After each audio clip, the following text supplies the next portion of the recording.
আসসালামু আলাইকুম। আমি সিমকি ইমাম খান বলছিলাম, অ্যাডভোকেট সিমকি ইমাম খান। আমি এখানে এসেছি দেশনেত্রী বেগম খালেদা জিয়ার বাসার সামনে এসেছি ওনাকে বিদায় দেওয়ার জন্য। উনি আজকে রাত 10টার কাতার এয়ার অ্যাম্বুলেন্স ফ্লাইটে উনি লন্ডনে যাচ্ছেন। ইনশাল্লাহ দেশনেত্রী বেগম খালেদা জিয়ার সাথে জনাব অ্যাক্টিং চেয়ারম্যান জনাব তারেক রহমান ভাইয়ের দেখা হবে ইনশাল্লাহ। আনন্দঘন মুহূর্ত। 7.5-8 বছর পরে মা ছেলের দেখা হবে ইনশাল্লাহ। এবং খুব দ্রুত উনি চিকিৎসা শেষ করে দেশে ফিরবেন, এটা আমরা আশা করছি। এবং দেশনেত্রী বেগম খালেদা জিয়া দেশবাসীর কাছে দোয়া চেয়েছেন, আপনারা সবাই দোয়া করবেন। ইলেকট্রিক মিডিয়া এবং প্রিন্ট মিডিয়ার কাছে আমার রিকোয়েস্ট থাকলো সবাই আপনারা দেশনেত্রী বেগম খালেদা জিয়ার জন্য দোয়া করবেন। ভালো থাকবেন সবাই। আসসালামু আলাইকুম। সালামু আলাইকুম।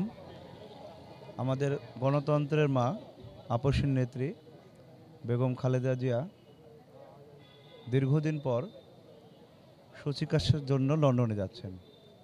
আমরা যারা বিএনপির কর্মী, আমরা যারা ওনাকে গণতন্ত্রের মা, আমাদের মা হিসেবে মানি, আমরা দেশবাসী সকলের কাছে ওনার সুচিকিৎসা এবং উন্নত চিকিৎসার জন্য দোয়া প্রার্থী।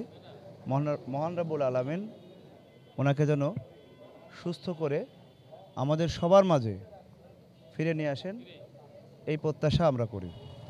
এখানে আসছি হলো তাকে খুব পছন্দ করি, আমার খুব পছন্দের নেত্রী। হ্যাঁ, আমি তার জন্য দেশবাসীর কাছে দোয়া চাই। আল্লাহ তাআলা তাকে যেন সুস্থ করে আবার যেন দেশে ফিরে নিয়ে আসে, আমাদের মাঝে যেন সে আবার যেন আমাদের নেতৃত্ব দিতে পারে। আমরা এই দোয়া করি, দেশবাসীকে আবারও দোয়া চাই। শেষ করছি। আসসালামু আলাইকুম। আমি ভোলা জেলার বিএনপি পক্ষ থেকে দেশবাসীকে আসসালামু আলাইকুম রহমতুল্লাহ। আপনারা জানেন যে আমাদের মাদার অফ ডেমোক্রেসি, গণতন্ত্রের মা, আমাদের প্রিয় নেত্রী বেগম খালেদা জিয়ার আজকে সুচিকিৎসার জন্য বাংলাদেশের বাইরে যাবে।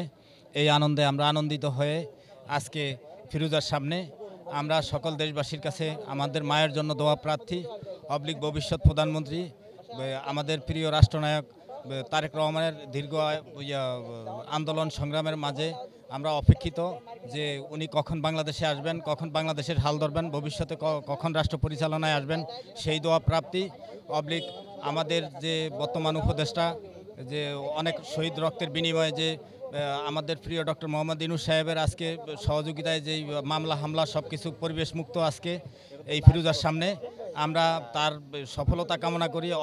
সে যাতে মাফিয়া ফ্রাউন লেডি শেখ হাসিনার সুবিচার করে বাংলার জমিনে একটা দৃষ্টান্ত স্থাপন করতে পারে, ভবিষ্যৎ প্রজন্ম দেখতে পারে যে একটা মাফিয়া স্বৈরাচারী শেখ হাসিনার কীভাবে বিচার হয়, সেটা যেন উনি দেখিয়ে দিতে পারে। এই জন্য আমরা সবাই সম্মিলিতভাবে তার জন্য দোয়া করছি। সেটি কিন্তু আমরা জানতে পেরেছি, সেটি নতুন একটি তথ্য আপনাকে জানিয়ে রাখি। এবং তারপরে আবার দোহা থেকে তিনি লন্ডনের উদ্দেশ্যে রওনা করবেন। বিমানবন্দরে তার ইমিগ্রেশনের আনুষ্ঠানিকতা শেষ করেই মূলত তিনি রাত 10টায় ফ্লাই করবেন লন্ডনের উদ্দেশ্যে। এবং আমরা যত জানতে পেরেছি যে